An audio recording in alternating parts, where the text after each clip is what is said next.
Heard on Thursdays with Nikki is about to go live online. Catch HOT, the iconic radio show that made Philippine FM radio talk, every Thursday on the Monster. Streaming video on the Monster Facebook page at RX931, the Monster YouTube channel at RX931, and twitch.tv/Monster RX931. You heard on Thursday's host, Nikki Porter. Stand by and enjoy the program.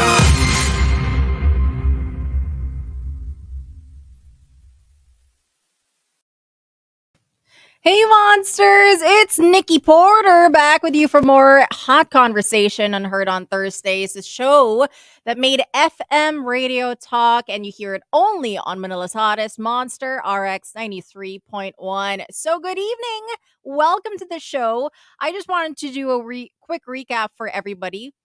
What were one of the major things that we've done during the pandemic? And let's be honest, what did we do? We ate. Sometimes we even bothered to cook what we ate. I mean, because we cooked so much, we ate so much too. And most of the time, though, we also ordered, and we ate that too, milk, tea, or beer, whatever it was. We just enjoyed ourselves, tried to enjoy ourselves, tried to kind of, use it as a salve for the situation that we were finding ourselves in. But soon enough, we were feeling also guilty about all that eating, all that drinking, all the kinds of food and drinks that we consumed, from sourdough to sushi bake, from, snacks of ube pandesal and dalgona coffee in between. So we exercised and, we worked out to YouTube videos, hashtag daily goals. So it's just really a matter of, trying to fix what we kind of started in the way that we could. And even before the pandemic, though, and until now, a part of us still wants, a perfect body, perfect abs. But we didn't get it. And, it left us feeling quite frustrated, feeling more sucky than ever before. But our guest tonight is here to tell us it's not as bad as you think. You're fine. You don't have to feel guilty, and you can eat what you want. So our guest for tonight is a licensed nutritionist, dietitian, and advocate of body neutrality. And she's also a popular nutrition influencer who hopes to change a toxic diet culture that's built around starvation. So true. Heard on Thursdays, the nicest nutritionist you'll meet regarding what you eat, Miss Jo Sebastian. And hi, hello, good evening to everybody. I am so excited for today. I love they called me the nicest nutritionist. Never heard that. I'm pretty well. It's based off of what we've seen on social media and also from your bio as well, and what you really advocate. Above aside from body neutrality and just encouraging people. Don't restrict yourselves. That's one of the Yes. things that a lot of us want to hear, diba? Especially when we're trying to lose weight then. So, to start the show, I usually ask my guests what new hobbies or binges you were getting into during the pandemic just to cope. But I also want to make it a Mhm. two-part question, and make it a bit more specific in your case. So, Okay. what new hobbies or binges you were into during the pandemic? And also, what were you eating during the pandemic? Like, what did you have like a go-to? Like, okay, I'm feeling down. I need this. Okay. Well, for me, like everybody, I actually started baking and I even sold what I was baking for a bit of Ooh, it. So I think we can all relate to like having that baker face true, and at true. one time in the pandemic. So that was one thing that I did. I also tried to get into like watercolor painting.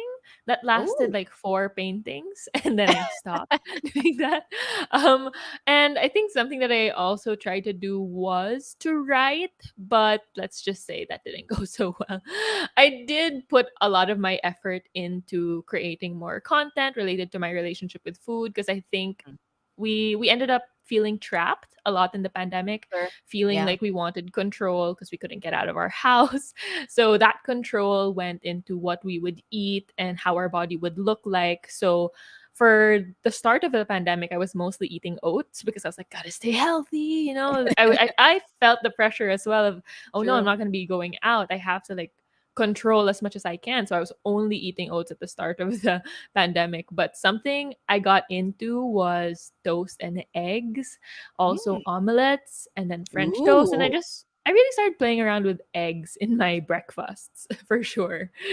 Yeah. Oh, that sounds delicious. And I totally relate with what you said also. Like, started out during the pandemic as like, wanting to maintain, the body that you have now also Hmm. because you can't go out, you can't go to the gym. It's the same thing that I had. Like, I was on a streak going to the Yeah. gym, and then I was losing weight, and then when you had to be locked down, it was kind of just like working out at home, and that's so hard also, Yes. especially if you're into group classes, diba, and you're the only one.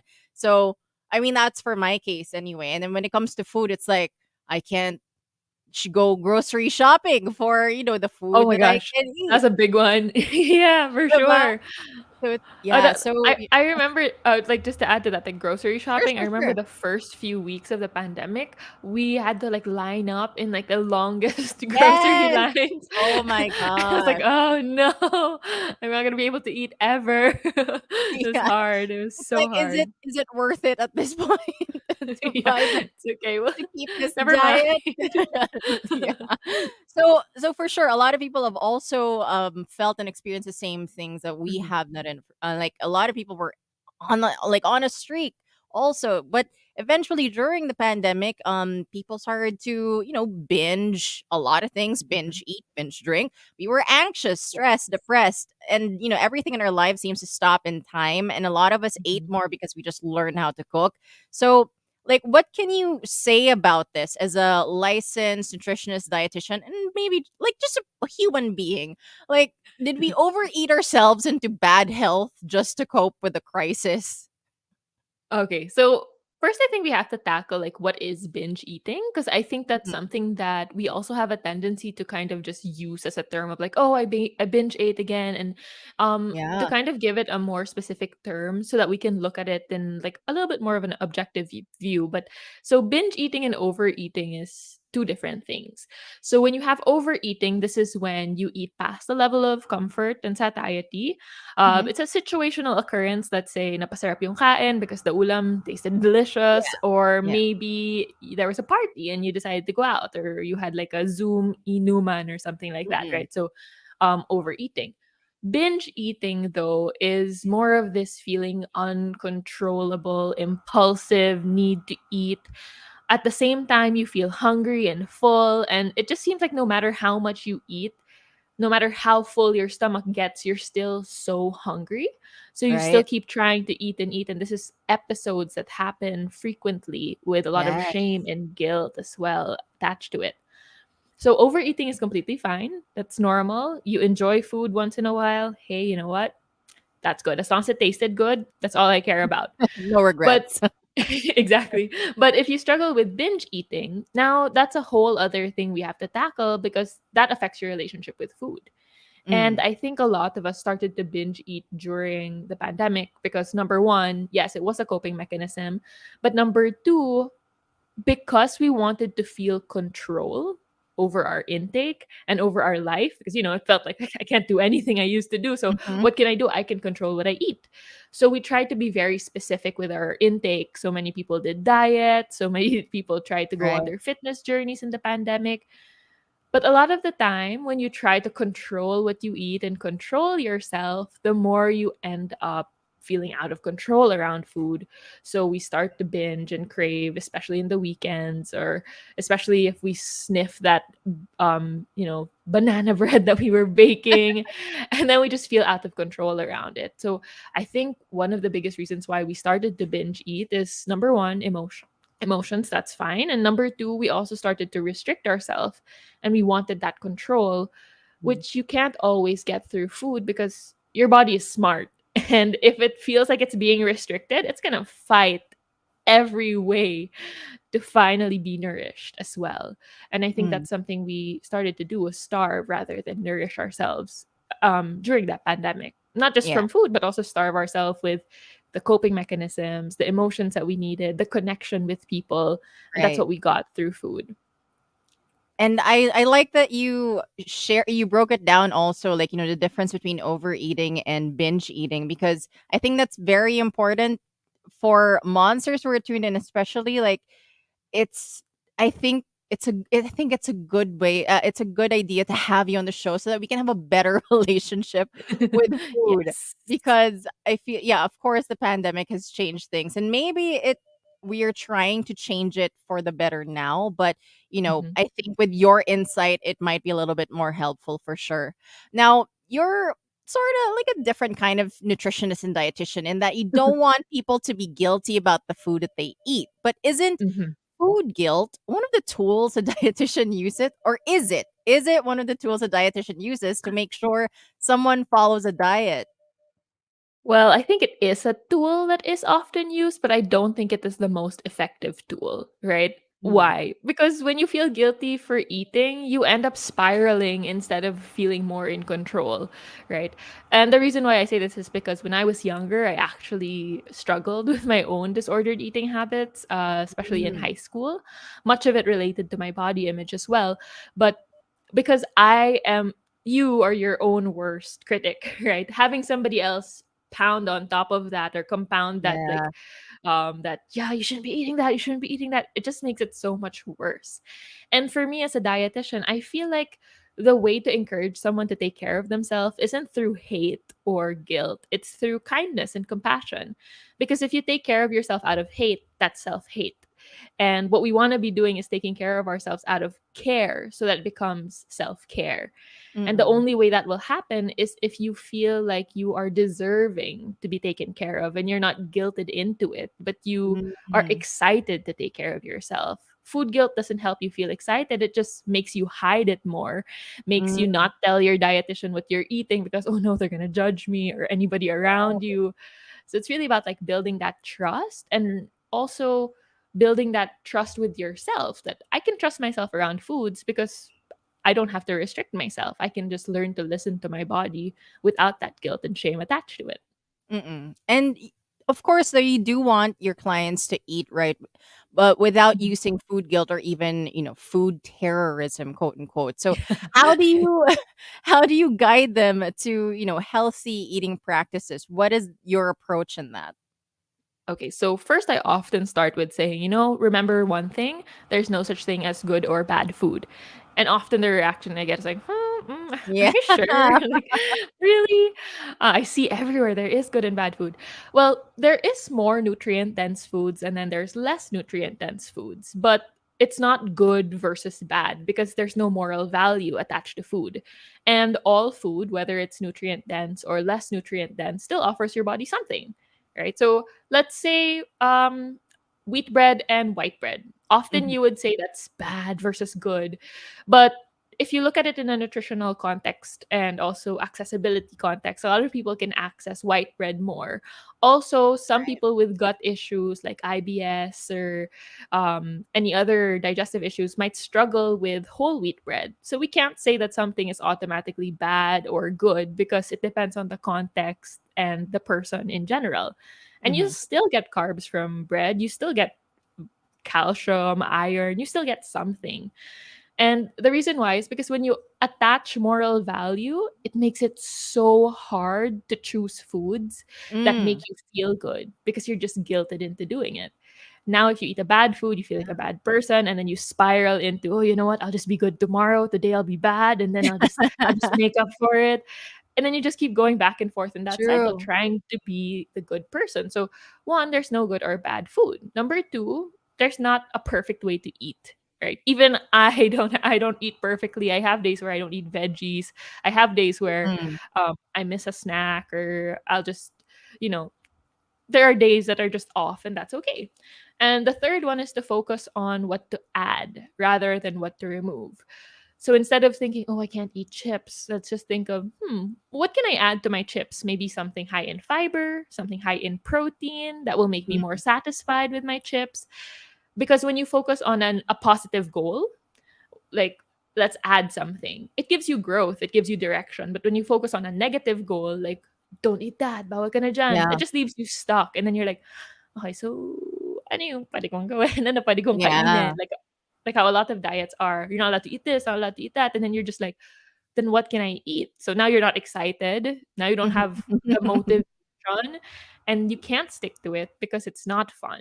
But when you focus on what to add, that's what's fun. That's what's Mhm. exciting. Now you get to experiment. Yeah, and that's actually a really good strategy to go about it because for one thing also like the whole putting moral value like how I guess we grew up also like learning about go grow and glow like that's what we're supposed to focus on and then like never mind the chips and all the junk food and whatever processed foods that we have at home, but it's really encouraging because also like like you mentioned accessibility, there are a lot of healthy options, but most of the time it is restricted in certain areas only. Like for those who want Yes. to eat healthy, it's very hard for them to find okay, like multigrain or like yung whole wheat. So it's nice that you're offering an option that allows them to explore, like expand it further, but not Too far. restrict. Yeah, But not too not far. too Yeah. okay, but what is okay, but do you have actually any restriction in terms of like how much you eat? Like are there any restrictions in the way that you approach like yes, you can eat whatever it is that you want, but do you have like a limit? Do you put one on For people? me, I wouldn't do that to other people. The reason why is because you know your body best, right? You know how your body works. But because of diet culture that constantly tells you, you can't eat this, you can't eat that, you're not listening to it. You're listening to external factors. So I would just be another external factor who is trying to keep you from learning about your body. So instead, I just give tools instead. How can we learn to listen to our hunger and cues better? So we discuss the different types of hunger. So you have cravings, you have physical or biological hunger, emotional hunger, you have practical hunger. Then you also have different levels of fullness. So instead of saying stop eating here, stop eating that, yeah, I have a guide. We can start with that. But then we also just learn more tools of how to listen to ourselves. So let's say you have like that base structure. If you still feel hungry, go ahead, go eat because that means you're still hungry. It takes Mm, time to really get connected with your body, but the fun thing is you're gonna keep learning throughout time. And that's the exciting thing because every day you learn something new and then you're just like, oh, okay. So mm-mm. 5 slices of pizza was not comfortable for me today. I will adjust next time. Or maybe like, oh, okay, this whole big salad did not go well with my stomach.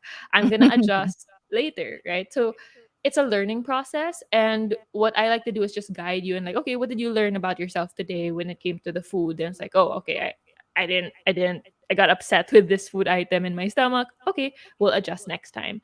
And then we get to find out how much our body really wants to consume over time.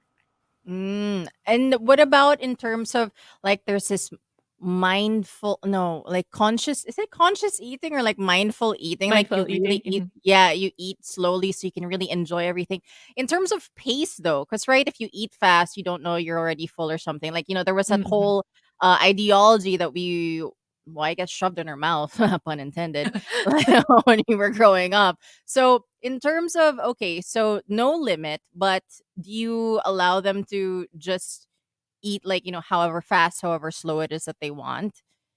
Okay, so that's part of the tools that we kind of talk through, like for fullness, because it takes 20 minutes for your body to know that it's full because of Right. the hormones. It takes time for, your appetite regulating hormones takes time to kick in. Also, um, when we eat distractedly, we won't get to notice these signals and these cues. So mindful eating is a tool that we also tap into. It's being present in the experience of eating so you can actually taste it and enjoy it.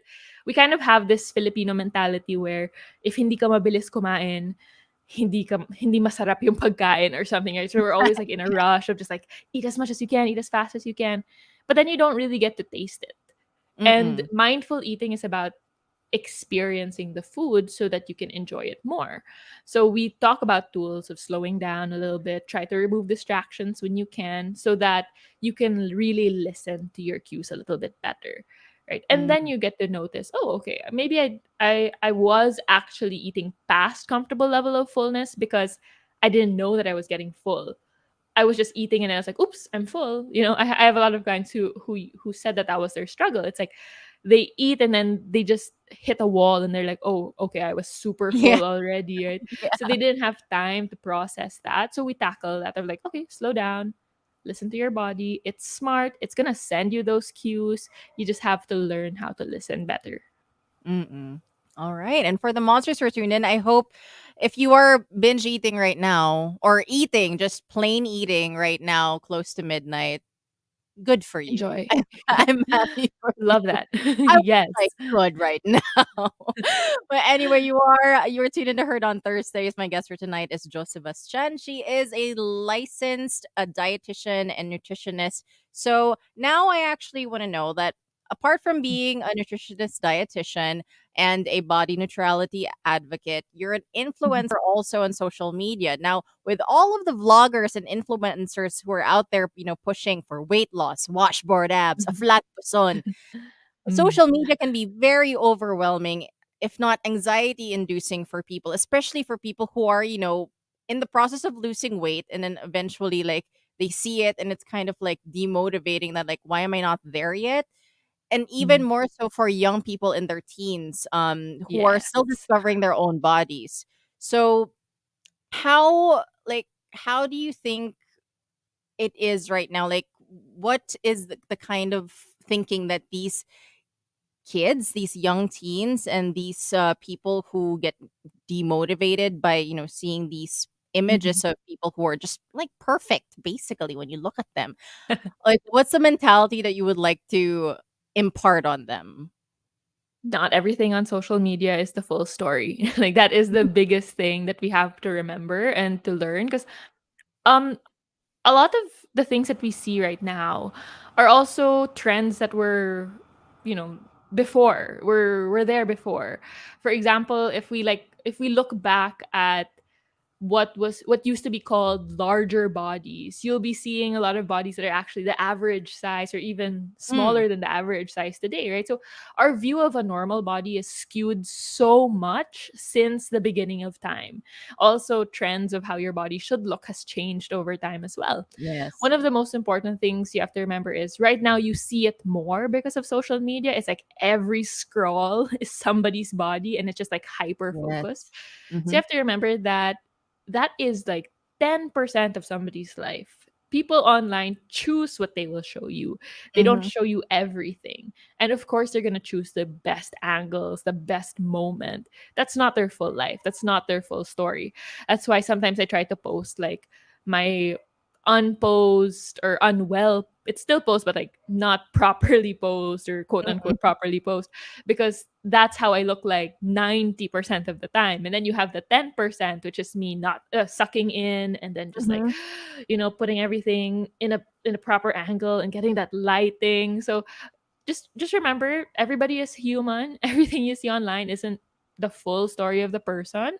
Also, it's really easy to edit nowadays. Yes. So there are so many things that you see you can't really take it for face value online.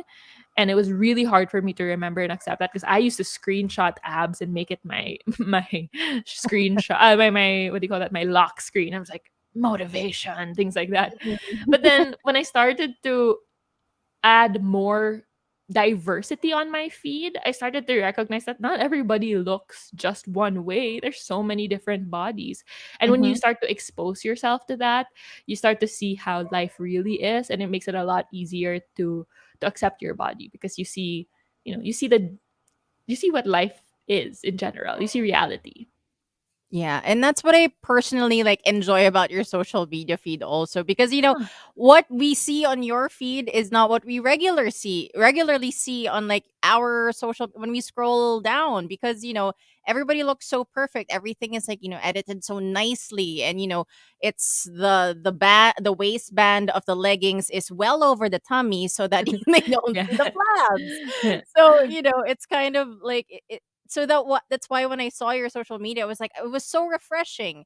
And so Ah, thank you. when you mentioned also that you're a body neutrality advocate, like Mhm, I was kind of that did obviously pose a question because we're all very familiar with body positivity, not mhm. body neutrality. So what is the difference between the two? Okay, so body positivity kind of originated in like the 1960s, if I'm not mistaken, but it started out as a fat acceptance movement or fat liberation. So Mm. this movement was created for those in larger bodies to finally have a space or asking for equal rights and non-discrimination Mm. against their bodies. Because if we look at the structure of our society right now, there's so much discrimination based on how your body looks, the color of your skin, the size of your waist, everything is that's how we base off somebody's worth and somebody's health even. So the fat acceptance movement was about showing diversity in bodies and also showing that everybody should have access to the same things no matter what their body looks like, and that we shouldn't judge bodies or health based on how your body looks like. So that's how it started out. But social media took body positivity and created it into a whole different message, which is a great message as well, of loving your body, knowing it has flaws, and knowing it's amazing. But Mhm. not everyone can relate to that. It's hard to wake up and be like, I love my body, it's so amazing. Especially if you've grown up being taught how to hate it, right? Mhm. And something I love to say is that you're not born with insecurities, you're taught. And you can also teach yourself to accept how your body looks like. And body neutrality is not about loving your body, but it's not about hating it. It's just about being neutral. Your body doesn't have to be good, it doesn't have to be bad, but it's yours. And how do we learn to, or how do we allow ourselves to live our life with the body that we have? Because there's not much we can do. Like, we didn't get to Mm. pick or choose the body parts. It wasn't like, Barbie or some other game where you get to put Mm. the body parts in. Like, that wasn't how it was. So if this is the body that you're born with and this is the body that you're going to have for the rest of your life, whether or not it changes, wouldn't you want to work with it, respect it, accept it, and be in this space where you're not hating it all the time? So Mm. that's what body neutrality is about. You don't have to say like, "Oh, I love my curves," or "I love my stretch marks," or like tiger stripes and things like. It doesn't have to be like that. Although if you are at that point, that's great. Everybody wants to be there. But if you feel like it's unreachable right now and it feels like it's not authentic to you, then just start with saying, "This is my body. This is my stomach. This is my arms. This is my legs. This is mine." And that's it. And that's body neutrality. Just accepting that it's your body, and that's it. Mm. And so what how do you think of the Filipino culture right now of how we body shame? Like even if you're a tita or not. Mm. Um do you think Ooh. we're still do you think that we're on the downward slope of like, finally trying to be more, appropriate and kind of decent Mm. with people, with civil with people without having to bring up their weight or how they look? Or do you think we're still critical in the way that people look? Well, I think a lot of the body comments are just projections of what we've been taught over time, especially as we can see like from the older generations to now. Of course, the younger generations are much more aware of how painful these comments are, but I also have a lot of clients who are actually around in their 50s who are recognizing how the comments that they've made to others and themselves have affected them over time, right? I think it's just in our culture to point out what we see without knowing whether that's a good or bad comment. We just say, "Oh, yan laki mo na," or "Anyari," like just so Mm-mm. casually without any Yeah, thought of how the other person would feel, right? So I think exactly. in the Filipino mindset of just pointing out what you see without minding it, that's kind of how the culture grew. And also because we are constantly faced with whitening products, slimming products, the assumption that this is how you're supposed to look versus this, when our features are so different from Western features. So we're Mhm. constantly fed like this illusion of beauty that we will never achieve because that's just not how we are, right? So we're constantly comparing to that. I think we are slowly moving away from it, but I think it's a long process still. Um, I hope that we stop, we get out of that over time. But I think right now the best thing we can do is just remember that people's body comments are not about you. They're just a reflection of our society and a Mm. reflection of what other people have been taught over time, and we can start teaching ourselves and the others around us that that doesn't have to be the basis of your worth or the first thing you comment on when you see them. It can be other things as well. Yeah, that's true. And it imparts more hurt than it than you don't like, even if you don't expect that person to be offended, they're still gonna be offended, like one way or Yeah. another. It's Yeah, like you my the sorry, the worst part is when they're don't. like, I don't mean it as a bad way, okay, I care about you. And Yeah, I'm just like, it's like a backhanded. Like, I you could mean, just insult me already. just tell me Yeah. that just tell me it's bad. Yeah. So I mean, it's good that you bring that up also. So, for moving forward, like for those who are listening, like when we see someone who seems to be, like, you don't have to comment. I don't Yeah. think it's necessary to comment. Talk about something else, the weather, whatever. anything But anything that's but how. actually interesting because I had this conversation with one of my clients as well, and we were talking about how it's come to be so natural to point out somebody's body features that you don't even know how to start a conversation without pointing that out anymore. It's kind of Mhm. like, what do we talk about? Like, what are things that people talk about that isn't diet culture or that isn't related to your body, Mm-mm. and things like that, right? So like, it's so hard. It's kind of hard. And like, what would you ask? What do you think are some great questions to to start a conversation with people, being that I feel like you talk to lots of people? Oh, me. Wait, let's see. Like, okay, if I don't know. Have you been waiting long? Like, that's that's the only question I would come up with. But no, I see the point that you're getting at. It's like, well, oh, you look nice, or like there's Yeah, always it's something a starter. pertaining to how they look. So that's a pretty interesting topic. But yeah, off the top of my head, definitely, yeah, how people look, and then also, have you been waiting long or something? You're just hanging out. It's usually if you're like going somewhere to get like your license, it's always like, have you been waiting long? Because it's always really long. Oh But my yeah, god.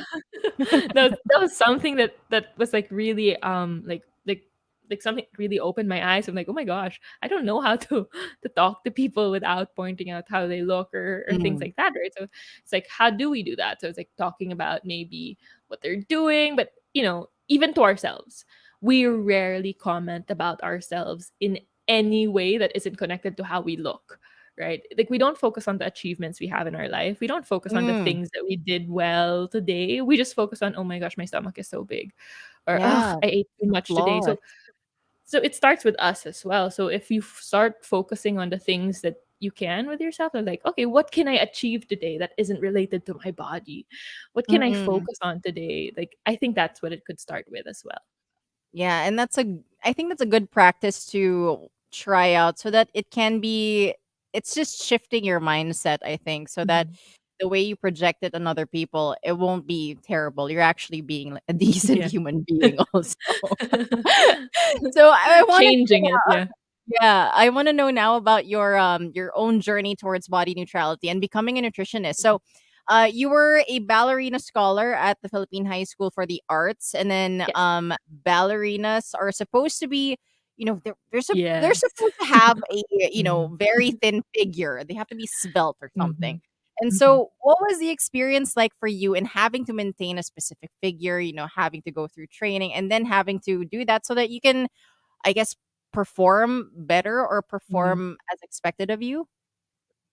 A lot of ballerinas really struggle with their relationship with food. But before we get there, like at the start of my like when I look back at my life, that's the first part that I noticed how my relationship with my body was affected. But then going a little bit younger, because I was like 12, right? But going back to when I was like 6, I was always being pointed out of my stomach being too big and that I should suck it in, but it never really bothered me. It was when I went to high school where my fourth year, so basically I was like freshman, so the seniors, they lined all of the freshmen up, and then they were like, you have to lose weight, your stomach is big, your Oh neck is my big. god.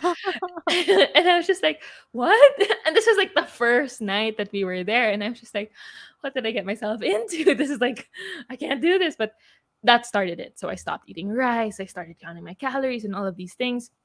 and I lost so much weight. I was underweight, and our grades were even attached to our weight. So it was like something that we would Wow. cheer about if we had if we were underweight. So that was something that really stuck with me for a large part of my high school years.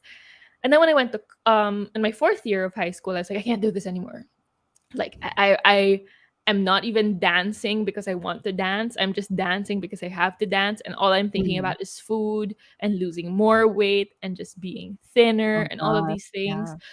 So I think that's a really big toll, is because a lot of ballerinas or a lot of people who have to have a specific body for their job, it's hard to keep doing what you want to do just for the sake of it when you Mm. have this pressure to look a specific way. So I went to college and I was like, I want to help other people eat healthier, be healthier. And that's when I decided to go into community nutrition. So I went into nutrition, not what I thought it was. There was too much science. And I was like, Oh. I, I keep putting myself in these situations. Um, and then at that point, I was like, okay, I guess I could continue doing this. But it was around my fourth year, and at the start when I was doing it, I just wanted to lose weight. So I basically became a dietitian to learn how to lose weight. And then when I got to my fourth year, I learned about intuitive eating, anti-diet culture movement, body positivity, neutrality, acceptance, all of these things. And I was like, oh, I can live a life without thinking about calories all the time. I can live a life where I'm not constantly dieting and then binging and then dieting and then binging and then dieting and binging and dieting again and again.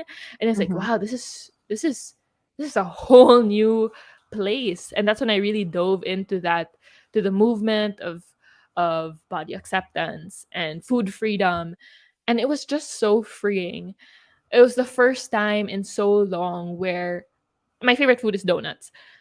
I could keep Ooh. a box of donuts in the ref without feeling out of control anymore. And when that happened, I was like, oh my gosh, she's grown. And I was just I was The like, wow, breakthrough. this was so new. That's why I decided to um talk about it more, because I felt like so many people are probably struggling with the same thing, probably Mhm. want a way out. And I was like, Yeah. but we found it. So let's share it. Let's share the key. And so that's basically how the story goes.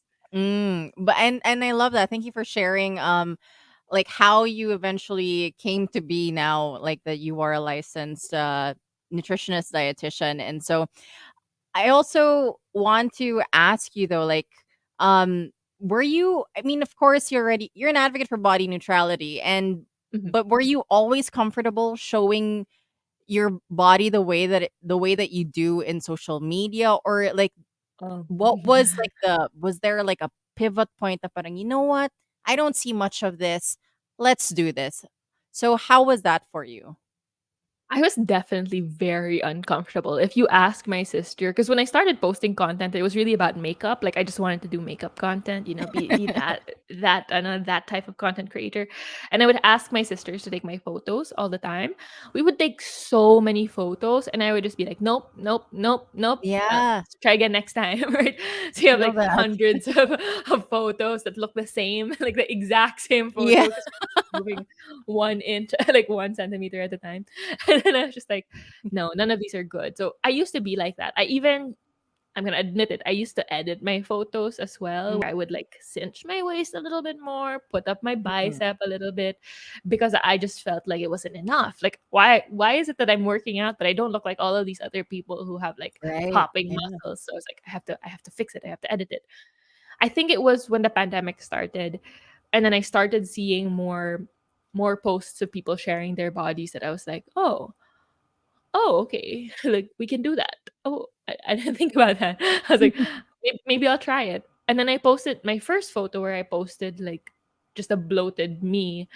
Like a lot of people resonated with that, and I was like, oh, people are like this, showing this weird part of yourself where it's like your Mm-mm. stomach is out. Like that's so interesting to me. Like I used to think that it was only allowed to be post and stuff, and from there I was like, I'll keep trying it, and when I kept doing that, that's when I started to finally accept my body more. Because I think one of the reasons why we can't accept our body is because we don't face it. You don't look at It's your true. body, you don't Yeah. acknowledge it.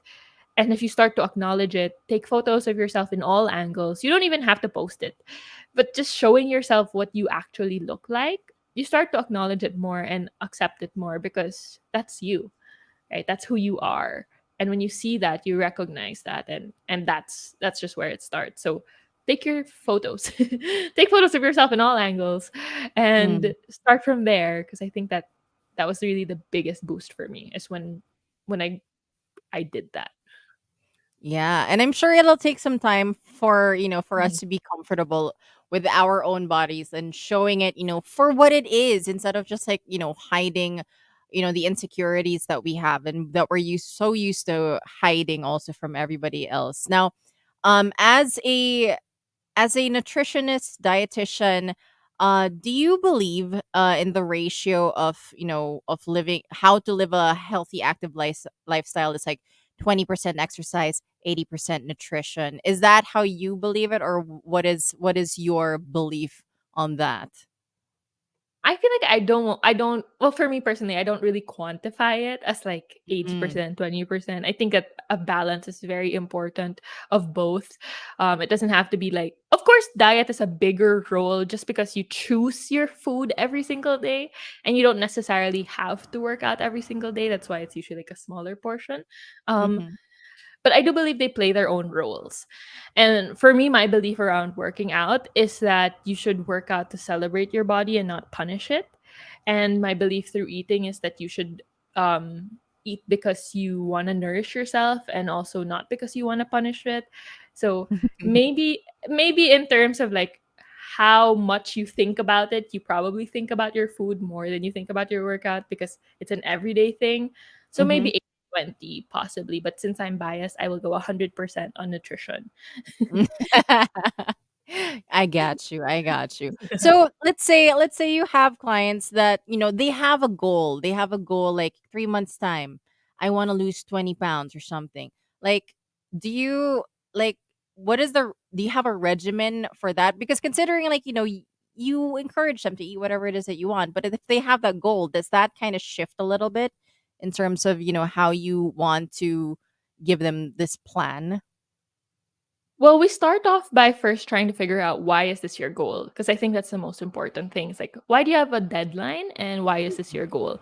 If it's just for an event, then we have to tackle, okay, like, sure, it's for an event, but do you really want to remember yourself suffering just so that you can get to that event? There are times where we look back and we're like, oh, I looked so good, but then I also wasn't eating, and then I don't remember anything else about that party. I just remember looking good, right? So there's always Yeah. that aspect to it, and then we kind of tackle, okay, why do you want to lose weight? A lot of the time, it's because we want to feel accepted. We want to feel like we belong. So we have to tap into more of our relationship with our body first before we achieve the weight loss goals. Because if you're just trying to change your body so you can accept it, you're not going to be able to accept it. Because if you think about it, no matter what your body looks like, if you're not changing how you think about it, you're always going to feel like your body is not enough. Right. And then if it's for health, then you shouldn't put a deadline on it. Why? Because health doesn't happen in a specific timeline. It happens over time by building habits. So personally, um I try not to set deadlines of like you'll lose this much weight at this time. I like to set deadlines more on habits. Okay, by this week let's try to eat more veggies. By next week let's try to drink more water. The next week after that let's try to work out 3 times a week. And then we work from there. Nothing too strict and rigid, but more about building first your foundation before we Mhm. tap into, okay, let's adjust the ratios of our intake so that we can reach those goals.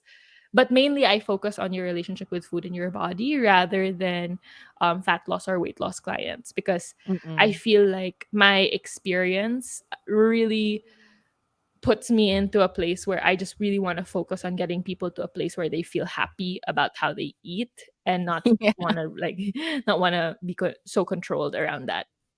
Mm-mm. So I like that you've also previously you mentioned that exercise you have to exercise to celebrate your body, not punish it. Mhm. How do we go about that, especially when it's leg day and everything burns and you're in pain? How do we shift that mindset? Because that does make sense. It's like to celebrate your body. You it's not that I have to work out. It's yay, I get to work out because you Mhm. still can. So Yes. like how do you shift that mindset? How do you shift that mindset so that we're celebrating although everything is burning, we're celebrating your body. Well, I love leg days, so Oh no, my. but no, but I hate upper body days. So I'll put it in that context. But for me, it's also like having a goal. Like I have a goal to feel strong because I want to do pull ups and push ups. Like I think Mm, it's better to do what do you call this?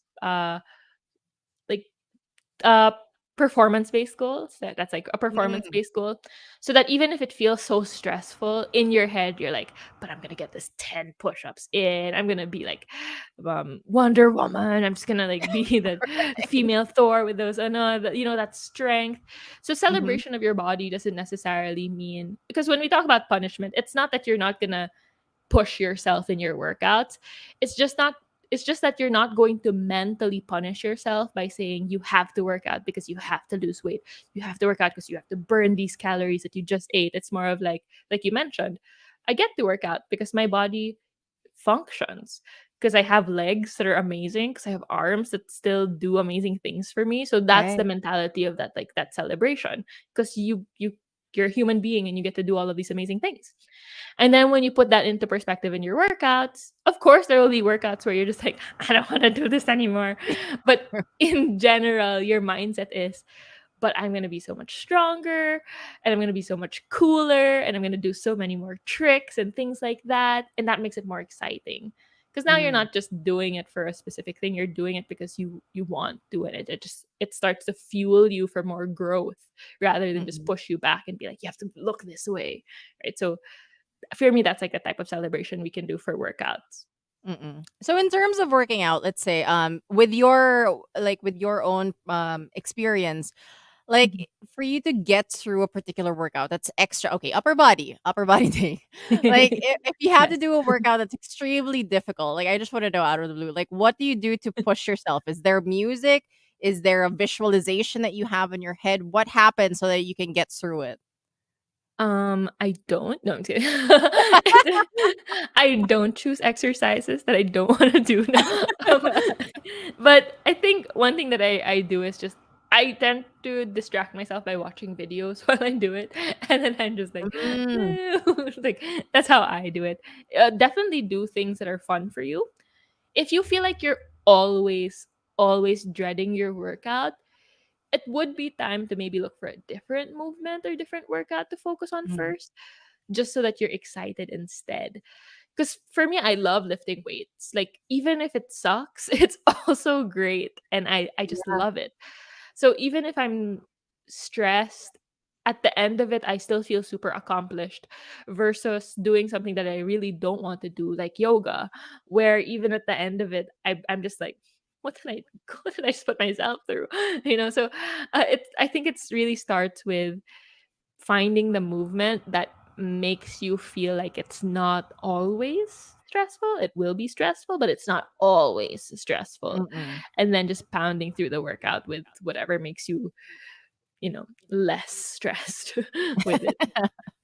Yeah. Can I just share though, like the way for me to get through jogging? I'm sort of starting to enjoy jogging, but like Yes. how I used to do it to turn it into a habit, I wanted to do it consistently. I would visualize Ryan Gosling at the end of like Ooh, at the end of the road with his I arms like wide that. open because like I'm about to like jump hug him kind of thing. That was my motivation. So for all the monsters tuned in, whatever makes you happy to get through the workout.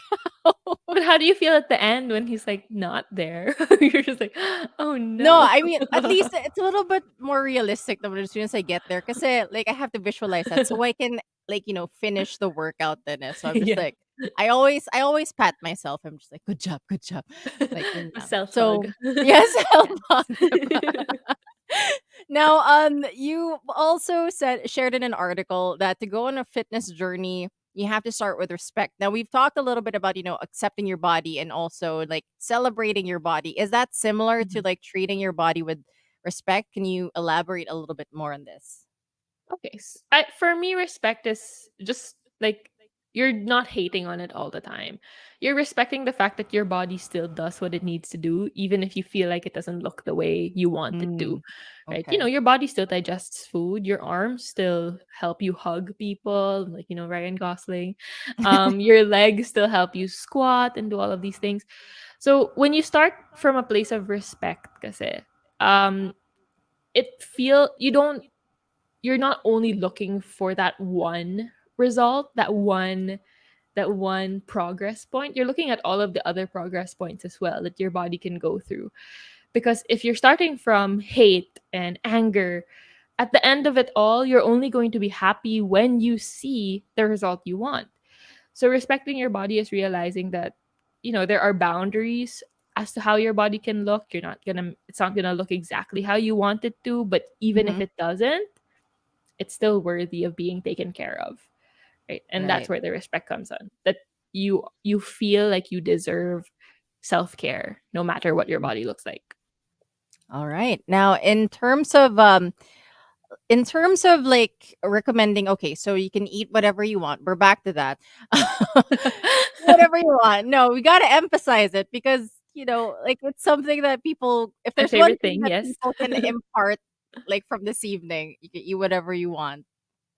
That's it. And no, but also, like if you were to recommend though, like if there's something that's like a nutrient rich food or something that people must eat if for them to actually to push for this, healthy and wellness kind of lifestyle that they have, or just like, eat healthier. Do you have any favorites that you would recommend to your clients that, oh, this is really good, like, you not really regret it, but hopefully you'll enjoy it? I do want to just preface also with the eat whatever you want. It's more of to free you up to make your own decisions, because I also have a lot of clients who are like, but if I eat whatever I want, I'm only going to eat chips and things like that. But then Mm, if you think about it, if you only ate chips for the rest of your life, how would you feel about those chips? There would be a point where you're like, I don't want to eat chips anymore. I want to eat something true, else. yeah. So it's really just about freeing yourself up to the idea of having variety so that you can have more choices, and your choices aren't because of punishment, but because you want to eat these food items. So my personal favorites is to start eating more veggies, of course. But I love wraps. I think that's something that we sleep on, or like we Mm, miss out on. true, Wraps true. are the best. You can put so many vegetables and protein Yes. sources inside. Super handy as well if you're just like, I have to go. So you just have a wrap. I think we should start Yeah. adding more wraps into our life. Also, fried rice. One thing you can do to optimize your Filipino meals is to add veggies into your rice. So make it like a fried rice. Add peas or add carrots or cauliflower so that you have more fiber in as well. Um, and also, I love peanut butter and apples. Yeah. Ooh, yeah. That's just a special one. That's my That's favorite. actually that was a recent discovery for me also. Like Mhm. you would think that we wouldn't go together, but it's delicious. It's They're delicious. perfect. Made You for need each other. That's so true. Now, like what could you also say now about there's some diets that, people do advocate like, this works for me. Then you Mhm. got diets like, keto, the Cohen diet, intermittent fasting also. So like what can you say about these popular diets? Would you still encourage people to do that if they like it, or would you try and convince them, but there's also a better way than restricting yourself, I think. True, very true. Well, I feel like a lot.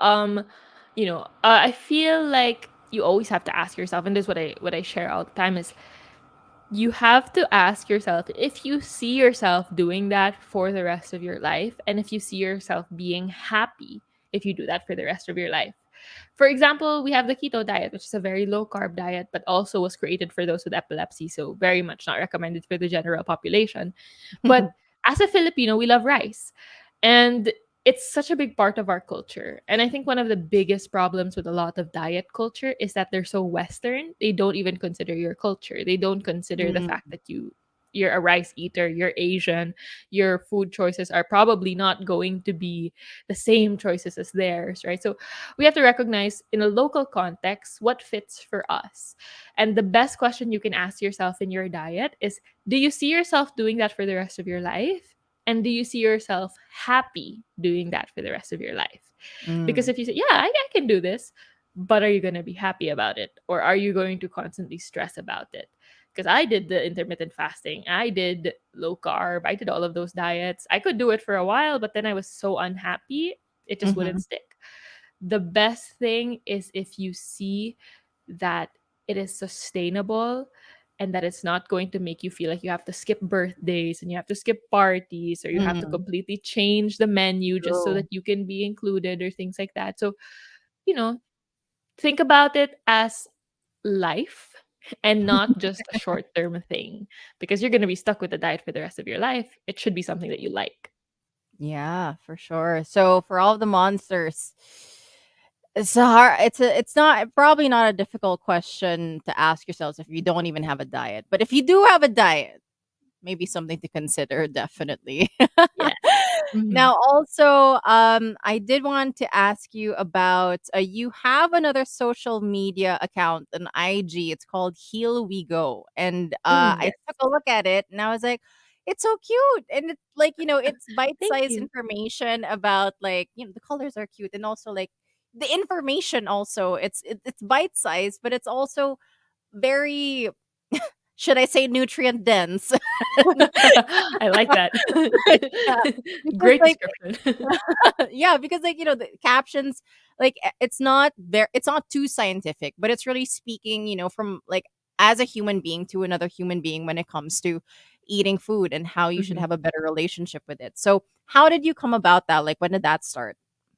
Well, it started with me just posting those posts on my Instagram, and then I was like, it's so hard to keep up this feed with my own photos. So my sister was like, you should probably start your own Instagram for it. And it's like, oh, okay. And before I started the Instagram, I had already started a program. So the program is the Heal program. So it's about honoring your hunger, eating well, accepting your body, and living your best life.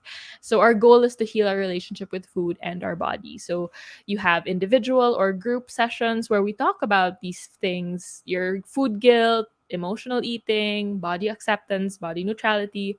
We go through that for each session.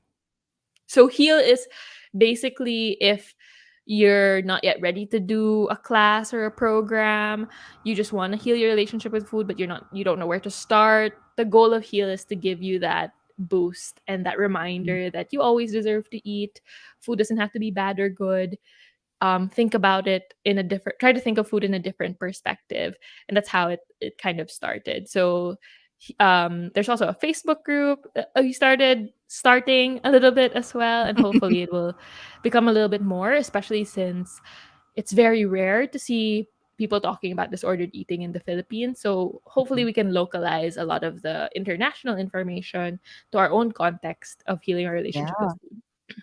Yeah, that makes a lot of sense. And throughout your journey, it's really cool, like how you've actually grown like from a ballerina with a strict diet and have a Thank you. strict appearance also, and then now to just accepting your body with body neutrality, and then now also becoming an influencer for for just really body neutrality still, and trying to just enjoy your life with the food that you want to eat.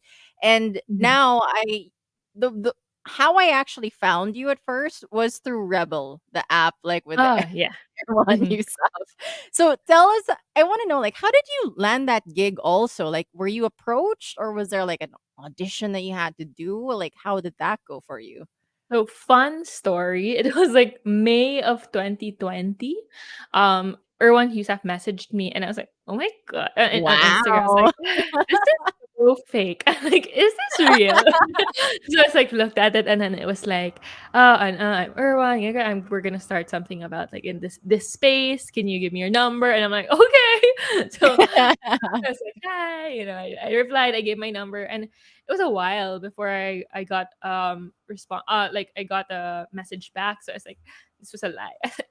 And my nothing. Then they messaged again and they're like, so they're starting an app, and then we talked about it. So we talked about creating content, and then that's kind of how it started. So I was also very shocked. I was like, why me? But it was super duper like really a great opportunity for me. And basically Erwan Husaf messaged me. We're not text mates though, but yeah.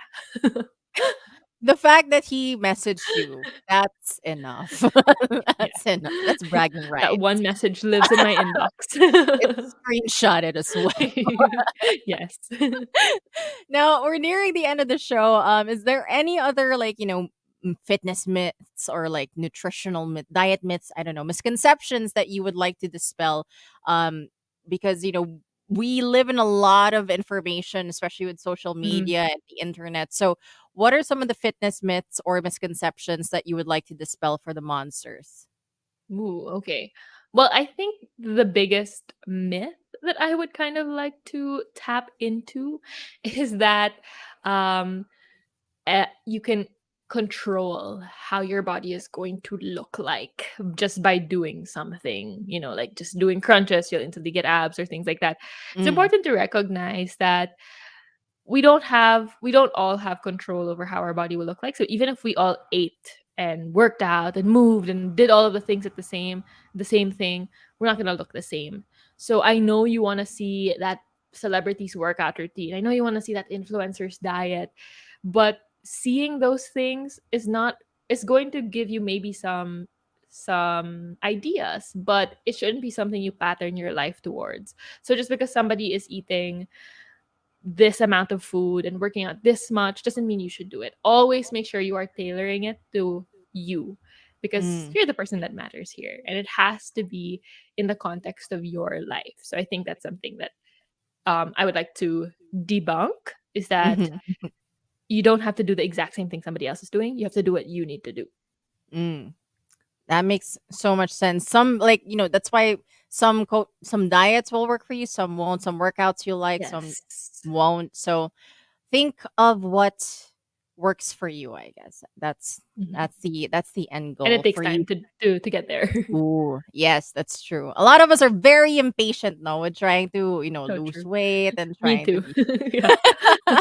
That's true. Same. It's like like as soon as you feel the soreness the next day after working out, it's like, is it there? You're like, No, yeah, it's like one not crunch is there. like, is my abs there? It's there. I felt it. I felt it. It's there somewhere. Well, it's not showing up. Yeah, I I know. Yeah. agree. So it's very So it's like really relatable. So it takes times. That's definitely something we all have to keep in mind when it comes to our Mhm.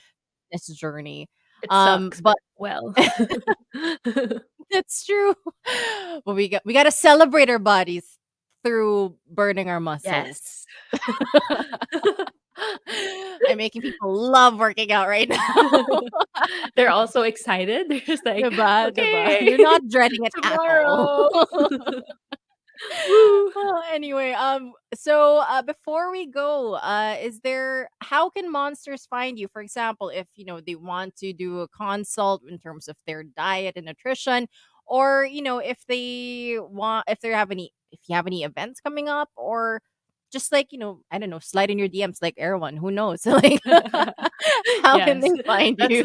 that's our standard right now. Right? Um, I won't accept um, anything lower. well, you can follow me on TikTok or on Instagram. I also have a YouTube channel as well if you want more nutrition information, or just trying to follow me as well on my journey of accepting my body. Hopefully that could help you in any way, shape, or form. You can also follow at HealWeGo _ on Instagram and Facebook. You'll also see there the link for the program to heal your relationship with food. So if anything from today resonated with you and you want to work on that more, that's something that we do in the program, tackling deeper into the context of your life and how you can feel free around food as well. Yeah, so basically just the socials. You can find my house, but don't as well. No, Don't give that. yeah, but you can slide into my DMs because I do try to reply to everybody, and that's actually one of my biggest mistakes is because now I'm just on Instagram all the time replying sometimes. But yeah, thank you. Yeah. Well, thank you for replying to my DM when I slid in your inbox too. And that's course. why you're here. Must. So super appreciate it. Thank you so much, Sebastian, for gracing the show with your presence this evening and, just educating us a little bit more and encouraging us to have a better relationship with food, accepting our body for what it is because it's the only one that we got, technically. Yes. Yeah, so it's been a pleasure. And for all of the monsters who have tuned in or have watched live on Facebook, Twitch, on YouTube, I hope you've learned something. And tomorrow's the day, to work out, I guess, for you guys. But anyway, that is it. Yes. That's true. Now, for everybody tuned in, that is it for Heard on Thursdays. Catch me again next Thursday for my next guest. But for now, keep it locked right here on the Monster. Bye, guys. Bye. Monster RX 93.1 presents Heard on Thursdays. Hot conversations on hot topics. Your host, Nikki Porter.